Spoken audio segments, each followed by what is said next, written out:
Puji Tuhan. Yuk kita ngeteh dulu, Pak. Puji Tuhan.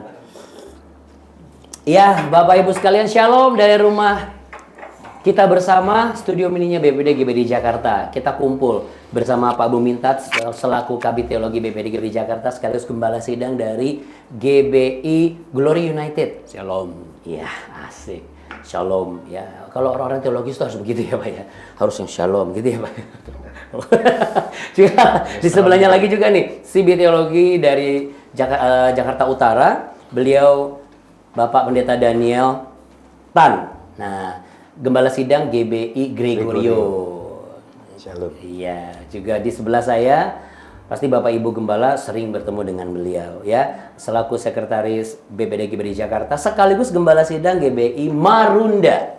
Halo. Shalom. Iya.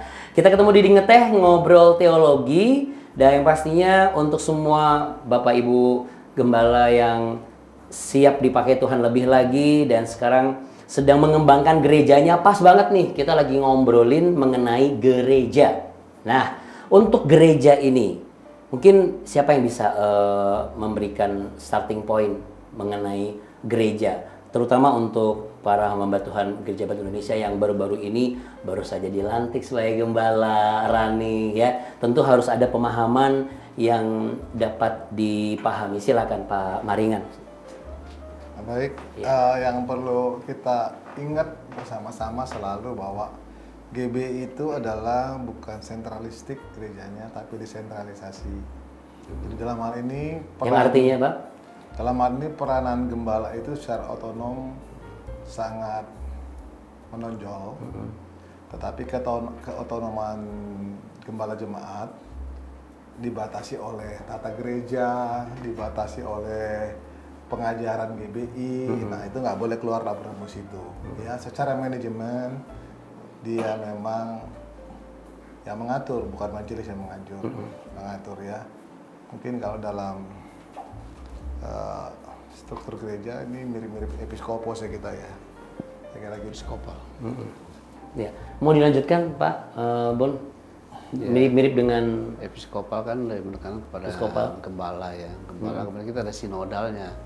Jadi kesatuan dari semua gembala ada aturan mainnya bersama ya, seperti pengajaran, tata gereja gitu ya.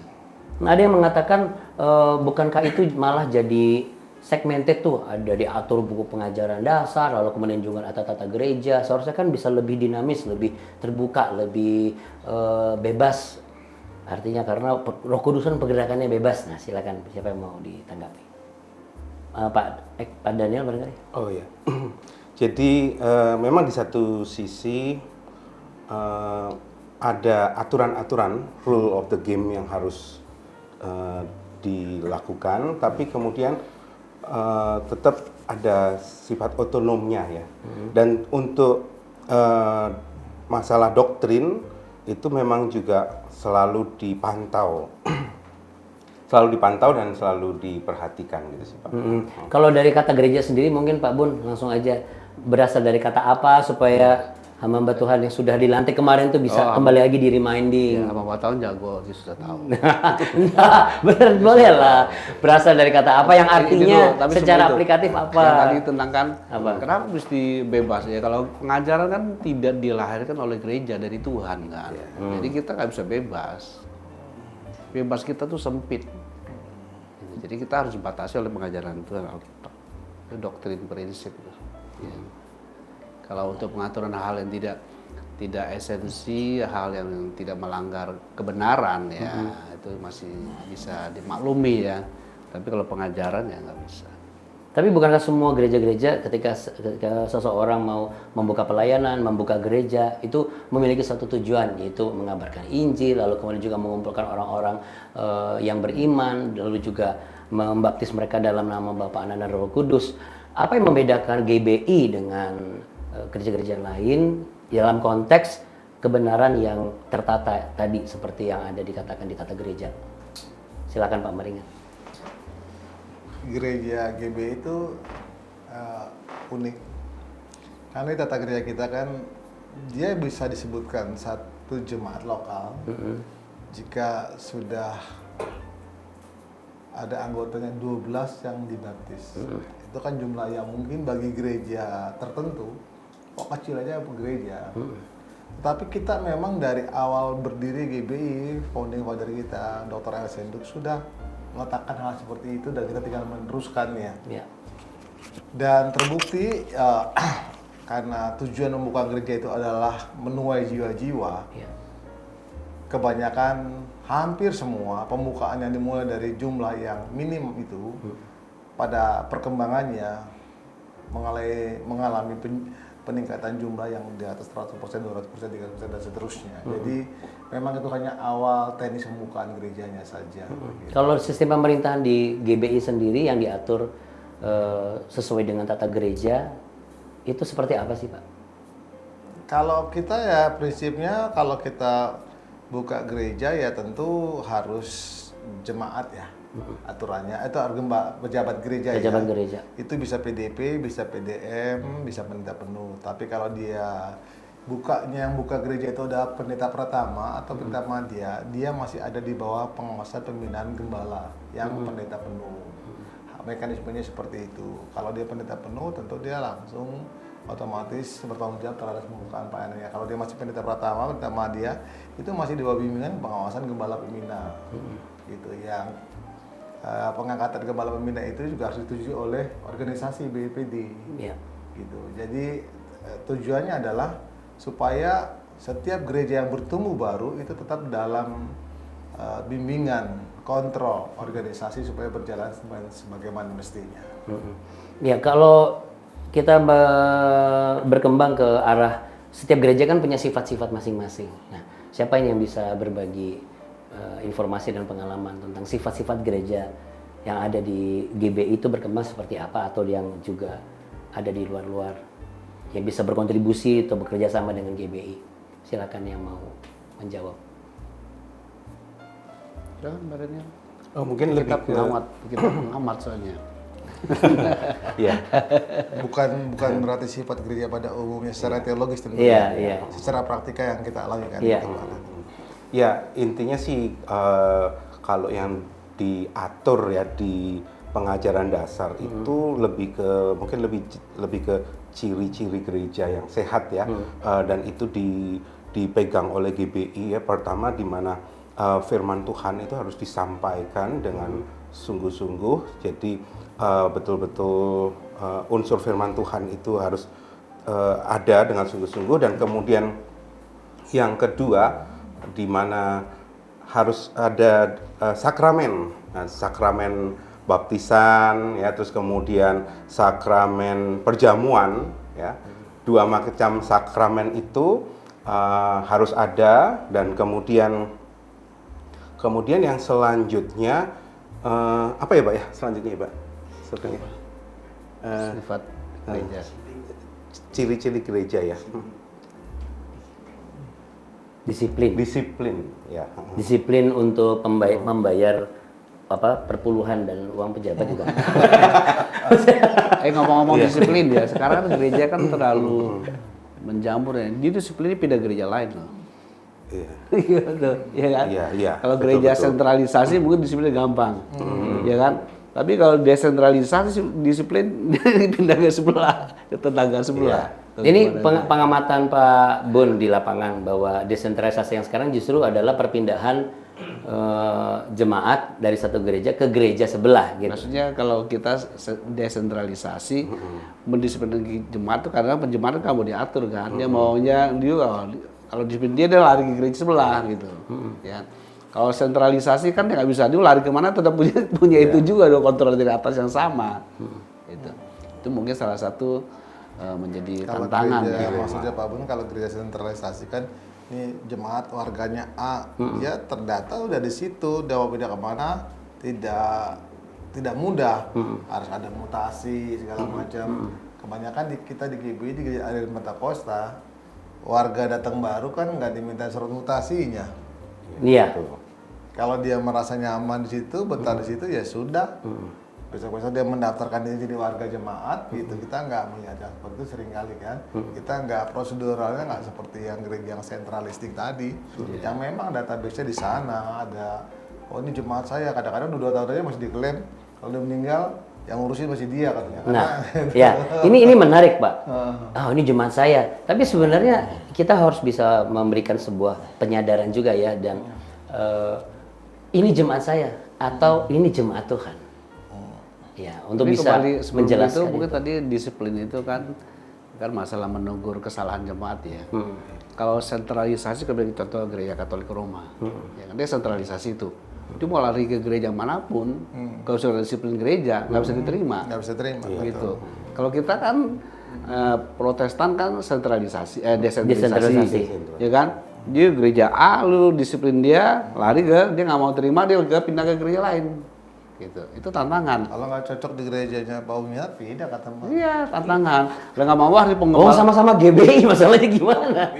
Loh, Jadi Sama-sama sama-sama GBI. GBI tapi disiplinnya kan Disiplin beda, kan lokal. gembalanya beda-beda lokalnya. Lokalnya gitu. Di tempat Pak Umiat pelayanan kalau nggak doa nggak boleh pelayanan. Di tempat lain masih toleransi. Alasannya apa? Oh kemarin, oh iya masih boleh gitu. Ada yang nggak bisa gitu kan. Jadi Disiplin. Jadi tantangan mau apa kalau paling enggak lah masalah moral ya. Jadi pendekatannya buat kita ya yang bersifatnya desentralisasi adalah pengembalannya kuat. Penggembalaan kuat itu bisa Iya. dijabarkan seperti apa tuh? Yang Seperti, linear dengan ya firman Tuhan. pembinaannya ya supaya mereka itu kita disiplinkan tapi tidak kabur gitu loh. Didisiplinkan tapi tidak kabur. Ada persaudaraannya, keterikatan di komunitasnya gitu. Sehingga ketika mereka salah, kita mendisiplinkan, kita tegur, mereka bisa terima gitu. Tapi biasanya kadang-kadang Pak kalau tegur keras langsung habis itu besoknya udah nggak kelihatan lagi, Ya, langsung pindah tiba-tiba udah gereja pelayanan di lain. tempat lain. Ya kalau gereja yang saya bilang kan salah satu gereja Katolik Roma kan. Jadi kalau sudah ada disiplin gereja, dia lari ke negara manapun kena kan, nggak bisa sama dia sentralisasi. Kena, jadi berlaku di seluruhnya gitu. Itu tantangan buat kita gereja yang desentralisasi. Tapi sebenarnya kalau dikatakan tadi kan ini jemaat saya, tapi kan sebenarnya yang benar adalah ini jemaat Tuhan, betul ya? Iya, betul. Betul. Ya, secara Jemaat Tuhan rohani. itu udah pasti seluruh jemaat itu jemaat Tuhan, tetapi dalam organisasi gembala kan bisa juga mengatakan jemaat Dari saya. dalam Yang dipertentu kita mengatakan jemaat saya itu artinya kawanan domba yang dipercayakan Tuhan. Ya, sebenarnya. tanggung jawabnya, tanggung jawab gembala. Di situ benar lebih pada penekanan tanggung jawab gembala di situ. Iya. Kalau kita lihat pengembangan gereja kan sekarang gereja dalam tanda kutip memiliki beban yang sepertinya hampir sama, yaitu bagaimana menampilkan suguhan praise and worship yang up to date dengan suguhan teatrikal dan sound. Standarnya tuh udah sepertinya tuh prioritasnya adalah bukan apa yang akan disampaikan dulu, tapi bagaimana kita menampilkan satu yang bisa membuat nyaman. Walau menurut Pak Maringan sendiri di GBI itu diatur nggak sih? Ada harus minimal layar sekian screen apa segala macam dan sound system sekian Di watt GBI gitu. tidak diatur, itu kembali kepada otonomi gereja, manajemen gereja lokalnya. Kalau dia punya kemampuan menciptakan semua itu dan memang itu meningkatkan kualitas pelayanan, silakan. Tapi kalau yang belum, jangan maksakan diri sampai kredit gitu ya, jangan. Artinya berpadanlah dengan apa yang ada, karena seluruh fasilitas gereja yang tadi modern itu memang bagus untuk menopang pelayanan. Tetapi itu bukan jadi ukuran standar. Kalau ada itu hadirat Allah lebih hebat. Bukan Tidak utama, bukan utama. Karena bukan di situ motivasinya. Sebenarnya adalah dari sikap hati seluruh anggota jemaat yang datang beribadah. Tetapi memang kita kan lebih enak mendengar sound yang lebih bagus, LCD yang lebih terang, memudahkan jemaat semua. Intinya sebenarnya selama itu tujuannya adalah untuk memaksimalkan jemaat datang beribadah kepada Tuhan, oke. Tapi kalau itu spiritnya hanya cuma kelihatan gereja gua keren, hebat, ya itu udah lari dari tujuan lah. Ya, kenapa saya tanya begini? Karena saya pernah bawa satu jiwa yang bukan berasal dari Kristen. Lalu kemudian dibawa ke gereja, padahal alat-alat musiknya, alat musik yang bukan yang wah gitu ya, belum yang lengkap. Tapi untuk pribadi dia sendiri adalah dia langsung ngomong gini, oh gereja itu ternyata harus ini ya, harus modern gitu ya, harus gini-gini. Sedangkan berbasis kepada kebiasaannya yang ibaratnya sepi, terus kemudian juga tradisional banget gitu loh. betul. Nah, bagaimana setiap gembala-gembala di GBI khususnya di DKI Jakarta ini untuk bisa menyikapi dan menghadapi juga seperti yang Pak Bumita tadi, Pak Maringan maksud saya, adalah jangan jadi beban agar apa yang menjadi visi dan misi gereja itu bisa tercapai. Kalau dari Pak Meminta, Ya, itu benar. Jadi itu bukan hal yang utama ya. Itu hanya minor gitu. Jadi satu sisi memang kalau orang baru itu datang merasa tertarik ya. Gitu. Tapi itu kan bukan utama kan. Bukan utama gitu. apa yang menurut Jadi yang kalau Pak kita Meminta bisa kalau kita sebagai pelayan Tuhan jangan jadikan kita jadi pede hanya karena itu. Panggilan Tuhan ke kita ini aja. Kan pasti Tuhan bersupport pelayanan kita kan. Tapi dengan kejadian perpindahan jemaat yang tiba-tiba itu ke gereja yang lebih dalam tanda kutip canggih dan lain sebagainya, itu kan jadi kendala juga mungkin barangkali yang bagi mereka yang mungkin baru merintis dan lain sebagainya. Saya pernah ketemu juga ada satu pembicaraan dengan waktu itu saya mau merintis, tapi teman saya sudah merintis duluan, langsung udah mikir lagi ngapain Pastor. Oh ya nih lagi nyusun nih gimana supaya ini terisi dan itu dengan nominal yang luar biasa sampai cari apa semua. Nah, apakah itu menjadi satu indikator keberhasilan sebuah gereja itu dibangun? Tentu tidak lah, itu bukan ukuran itu ya. Jadi kalau saya pribadi, kalau jemaat kita pindah, di sana bertumbuh ya puji Tuhan dong.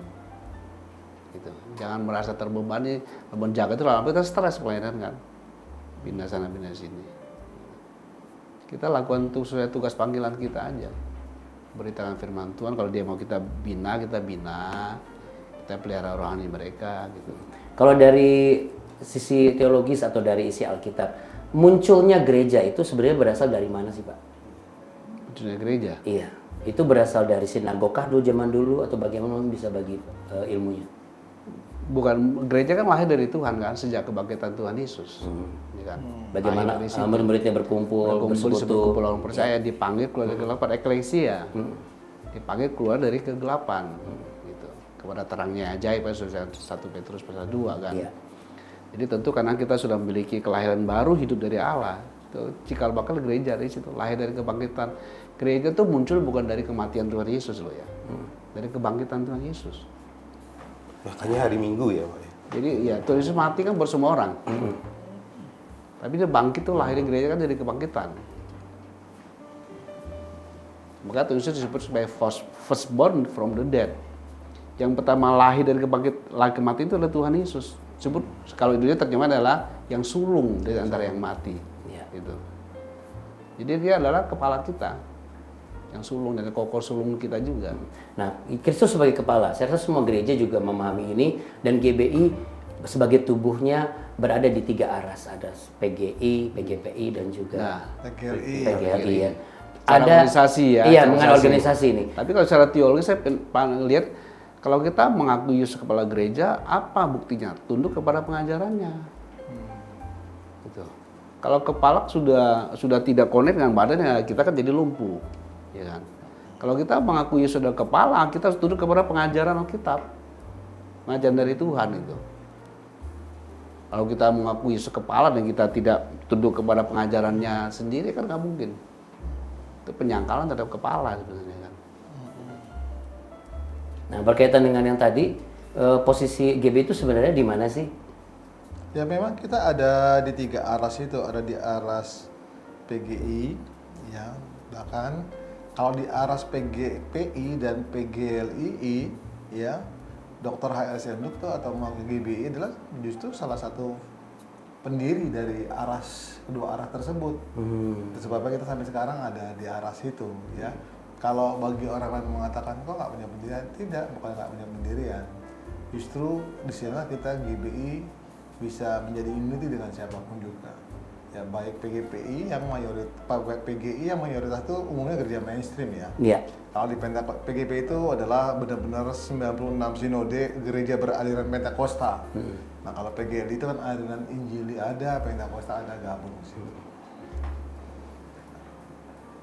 Untuk dari Pak Daniel sendiri mungkin bisa diceritakan dan disampaikan kepada teman-teman gembala bagaimana untuk bisa tetap bertahan dalam mempertahankan karakteristik gereja secara otonom di bawah naungan Sinode GBI sampai hari ini dengan tantangan kemajuan zaman sekarang. Iya memang ini menarik ya. Jadi kita berada di satu masa di mana gereja itu sekarang banyak sekali gitu. Di satu sisi merupakan tantangan, tadi dibilang juga soal disiplin gereja dan sebagainya. Disiplin gereja itu di satu sisi memang wajib kita lakukan. Tapi di sisi yang lain juga kita harus memperkuat fellowship kita juga, sehingga orang yang kita disiplin itu memahami bahwa kita melakukannya karena kita mengasihi. Dan kemudian juga berhubungan dengan persaingan-persaingan dengan gereja-gereja yang lain itu pasti ya, persaingan-persaingan itu pasti ada. Dan kemudian tapi kita harus kembali lagi ke bahwa gereja itu Yesus yang mendirikan. Bahkan dibilang alam maut tidak dapat menjatuhkannya. Ketika persaingan-persaingan itu ada, kita tahu, kita paham itu, ya, tapi kita harus kembali bahwa gereja itu Yesus yang mendirikan, dan kemudian kita bisa perbaiki apa yang kurang, di mana ketika ada hal-hal yang kita perlu perbaiki ya, dalam hal praise and worship dan sebagainya, kita perlu perbaiki, kita harus perbaiki ya, upgrade itu perlu ya. Tapi di sisi yang lain tetap kita harus berfokus kepada 3 hal tadi ya, tentang firman Tuhan harus ada di situ, sakramen-sakramen sebagai sarana anugerah Tuhan, dan kemudian yang tidak boleh dilupakan adalah tentang disiplin gereja. Itu sangat penting sekali. Bisa ditambahkan Pak Maringan? Makasih Pak Daniel. Ya, oke. Ya memang kalau kita mempertahankan identitas gereja segala macam itu kayak yang Pak Daniel bilang, berkompetisi dengan zaman, itu kembali kepada juga panggilan dari gembala secara perorangan kepada Tuhan. Kemudian visi misi dari gereja yang bersangkutan. Kita punya visi misi secara umum di sinodal, tapi setiap gereja lokal juga punya visi misi. Dan saya kira visi misi gereja lokal itulah menjadi tujuan arah ke depan dari gereja lokal masing-masing. Jadi dalam hal ini kita punya kebebasan visi misi gereja lokal itu mau seperti apa, dan itu menjadi ciri khas gereja-gereja lokal di gereja Indonesia. Masing-masing kita gereja lokal memang punya keunikan masing-masing ya. Tetapi semuanya terikat di dalam aturan organisasi yang sama. Ya, ada yang punya warna ungu, warna biru, warna hitam, warna apa gitu ya. Tapi kalau dilihat dari jauh, karena direkatkan dengan adanya pengajaran dasar dan tata gereja, jadi seperti lukisan mozaik yang indah juga gitu ya. Terlihat sesuatu yang hasil karya yang bagaimana Allah betul bekerja. Pak Bun minta ditutup dong untuk bisa memberikan sebuah kesadaran penuh dalam pengembalaan, menerapkan kedisiplinan tanpa ada rasa takut, mempertahankan sifat karakteristik gereja, dan menyadari bahwa sekalipun saya mampu, tetapi ini adalah gereja Tuhan. Saya pengelolanya. Ya, ini pertanyaan panjang ya. Iya langsung maksudnya biar sekalian. Yang panjang-panjang. Iya. Satu hal yang penting tau nggak? Di pikiran saya begini. Jemaat itu harus diingatkan bahwa pentingnya gembala, karena gembala itu payung buat jemaat. Oke. Kalau mereka pindah-pindah itu tidak ada perlindungan gitu. Kalau apa-apa yang ditanyakan tuh gembalanya, ya kan? Jadi kan supaya jemaat itu penting berada di bawah gereja lokal, di bawah penggembalaan gembala gitu. Gembala itu pelindung sebenarnya, payung perlindungan. Dia menjaga kawanan domba kan. Gitu. Jadi kalau pernah terjadi waktu saya mau cerita sedikit ya, kejadian waktu COVID itu, satu gereja sinodal lain, terus dia kena COVID yang sangat parah gitu. So, pokoknya yang antara di ruang ICU mereka sudah meninggal teman-temannya. Tapi istrinya itu kokoh mendukung doa gitu. Terus mereka telepon ke kita juga, ada tim pelayanan kan dari berbagai gereja. Saya bilang cari gembalanya. Ajak gembala, karena gembala dia kan dia menjaga berdiri itu menjaga kawanan ini. Hanya suami hidup loh. Waktu itu COVID belum ditanggung oleh pemerintah, dia bayar hampir 2M lebih. Belum ditanggung pemerintah. Dia keluar dari rumah sakit nggak bisa jalan berapa bulan, lumpuh seperti lumpuh itu. Tangannya diikat, sini bolongin. Hidup dia akhirnya hidup sekarang, sehat sekarang ada. Itu karena saya bilang cari gembalamu, doa bersama, karena gembala itu penting, payung yang melindungi jemaat gitu. Apa yang bisa, makasih Pak Bon, apa yang bisa Pak mari Ingat sampaikan untuk me-equip para gembala, terutama bagi yang sekarang sedang merintis yang baru-baru saja kemarin dilantik.